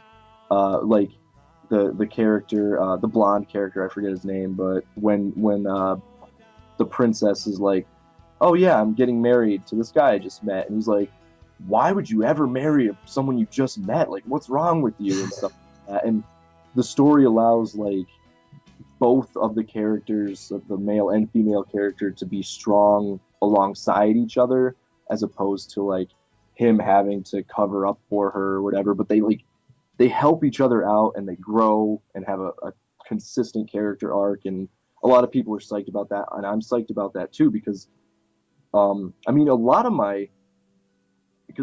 said on this podcast before that I feel misogynistic, but I think a lot of it is just that, like I said, I have a hard time relating to female characters one way or the other. Like, I never, I mean, I've known a lot of girls that are girly girls that need guys to do stuff for them, but they were never the people I was closest to. Sure. It's kind of liked independent women who are able to do stuff for themselves. And don't get me wrong, I like doing stuff for my girlfriend or my mom or Sure. but I don't, I hate when it's like people are like equal rights but do stuff for me. Like I'm with you. I mean, so it's kind of defeats the purpose, like it's so blatantly defeats the purpose that you wonder why people don't instantly think of it. But and then in the other direction where like they make a female character the main character of a movie, and she's like usually like too hard nosed, like Laura Croft or Sure. Like I'm trying to prove myself. like Laura Croft, but she comes off and characters like her come off as forced in a way. So like I couldn't really relate to them either because I just feel like they're unrealistic. But this movie made Frozen, I'm talking about, made everything seem down to earth and more natural and realistic as how a young man and woman might interact. Right. So I liked it a lot, and I hope we see more of it. Well, I'm looking forward to it too. I just with Brave, I didn't need the magical bear angle. Yeah, Like it took away from everything that this was. Like, I love that she was an independent girl and she didn't the whole thing of I don't have to marry someone I don't love type of a thing. right. Yeah, so and then all of a sudden they throw in the magical bear with her mother, and I'm like, okay, unnecessary. It took away from the focus of what I thought it should have been. Yeah, that definitely was like I had no idea that was going to happen, which is cool to have a surprise because like most trailers kind of just foil what's going to happen, but Right. I agree with you. It totally went in a direction that I was like, that's weird. It's like a 180 or a right turn when you're expecting a left or something like that, and not in a surprising way that makes you go, that's what makes me like this movie even more. It was kind of like a forced plot device. Yeah. To like, I don't know, get them to be closer together or something. While it did serve the purpose of like a lot of comedy, like I laughed a lot at that of stuff that was happening in that part. Sure, me too. But it just felt like, oh, okay, so that's what they're doing with it. It was very ho-hum, other than being funny. Like, plot-wise, I was like, all right, whatever. Yeah. So. All right, well, I guess I'm going to go because I hear the dinner bell ringing. Oh, okay. But it's my turn song-wise, correct? Yes. Okay. I am going to pick, there's this new album for me that I just adore. I think I mentioned it a couple episodes ago. Guy Josh Turner, for whatever reason, I don't know the history, is now calling himself Father John Misty. Yes, you were talking about him. His album Fear Fun is so freaking fantastic. I can't brag about it. I know nothing about him. I know nothing. I've been just trying to go backwards and hear some of his other stuff. But this whole album, if you get a chance, just play it while you're doing something. It's got such a nice drive. There's a nice rhythm to it. And I'm going to pick a song from that. The problem I had was I've been listening to it so much, I can't pick. I had a hard time figuring out which song to pick. Okay. Which I guess there's worse things in the world. But I am going to pick from that album Fun Times in Babylon. I think it's like I said, it's got a nice strumming, it's got a nice rhythm to it, and it builds. So let me know what you think about that too. I will. All right. And I guess we will catch back with everybody next time. Yes. Let me know when you get to see that Arrow episode. Okay. It's scheduled for 9 tonight. Okay. I'm gonna go on and have it record. So Cool. next episode we should have my film friends on. They want to do we talked about it, but they had asked to come on the podcast and talk about, I guess, filmmaking and inspiration and all sorts of stuff like that. So we should have a guest next episode, but you know how these things go. So Yeah, we'll see what happens. we will see what happens. But they're cool. We like a lot of stuff in common. So And maybe have Mara on sometime. yeah, would have been this week, but obviously the weather and others. My birthday's also tomorrow, so Happy birthday. thank you. So we'll be pretty busy. It's funny too. Cindy had said to me, "Hey, how come I'm not on?" Absolutely. I'm like, "Well, I didn't know you wanted to be on." She's like, "Sure," and because we always have good conversations, but I didn't know how eager she would be to just sit here and have our conversation recorded.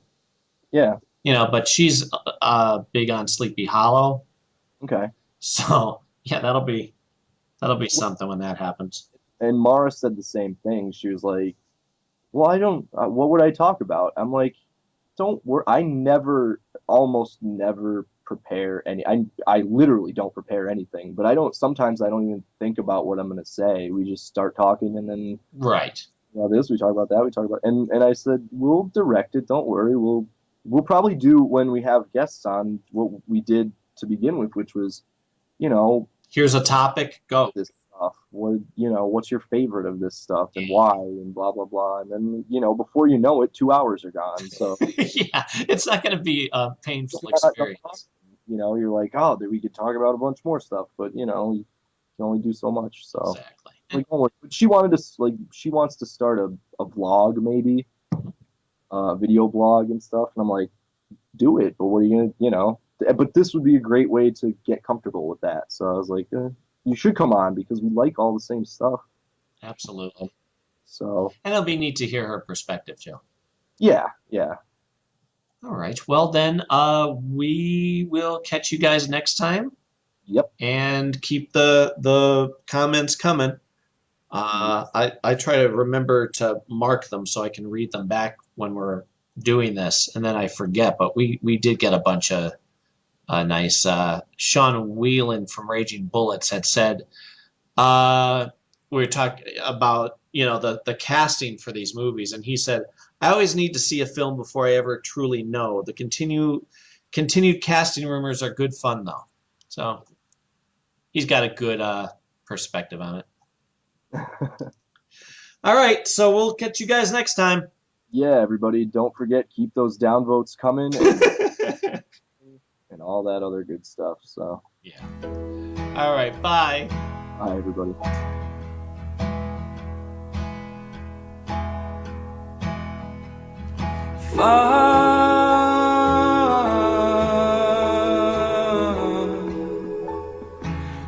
Times in Babylon,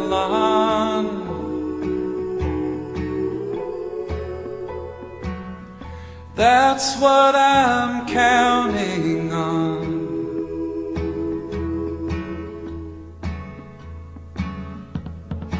Before the dam goes up at the foot of the sea, before the new wing of the prison ribbon ceremony, before the star of the morning comes looking for me,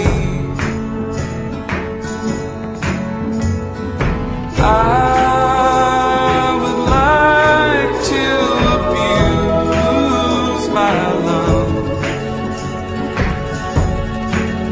smoke everything inside with every girl I've ever loved,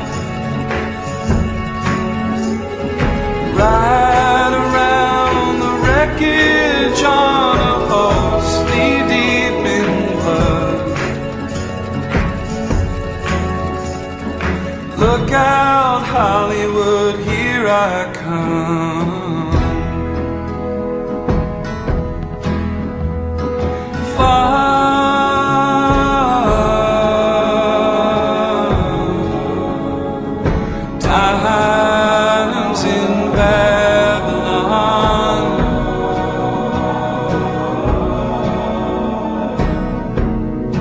Mama, they've just begun.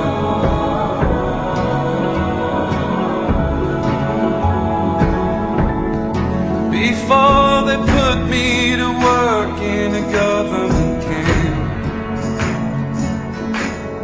before they do my face up like a corpse and say, get up and dance, before the beast comes looking for last year's rent, I would like to abuse my lungs, smoke everything inside with every girl I've ever loved, ride around my wreckage on a horse knee-deep in blood.